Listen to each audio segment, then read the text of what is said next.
Hello, আসসালামু আলাইকুম। আশা করি সবাই ভালো আছেন। আলহামদুলিল্লাহ আমিও অনেক ভালো আছি। শুভ সকাল সবাইকে। তো সকালে নাস্তার জন্য আমি এখানে নিয়েছি ২ টো পরোটা, একটা দেশি মুরগির ডিম, ডিম পোস্ট আর ডাল ভুনা আর এটা কাজু বাদাম, আখরোট আর এটা হচ্ছে পামকিন সিড বা মিষ্টি কুমড়ার বিচি। এগুলো হচ্ছে আমার সকালের নাস্তা। আরও সূর্যমুখীর বীজ আছে, ওটা আমি খেয়ে ফেলছি। কাঠবাদাম আছে, ওটাও আমি খেয়ে ফেলছি। হ্যাঁ, তো এই যে এখানে ডাল ভুনা আছে, এটা হচ্ছে মুগ ডাল আর মসুরের ডাল টমেটো দিয়ে ভুনা করা হয়েছে মাখায়া। এটা চট্টগ্রাম স্টাইলের ডাল।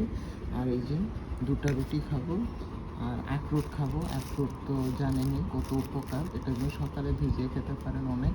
তো আমি আজকে বাটিতে নিয়ে নেই, যেহেতু রাত্রে নিয়ে আসছি, তো বাটিতে বা জারে রাখার জন্য সময় পাই না। তো এই যে পলি নিয়ে বসে পড়ছি। তো অল্প অল্প করে কিনে খাবেন এই বাদামগুলো প্রত্যেক দিন খাওয়া ভালো স্বাস্থ্যের জন্য।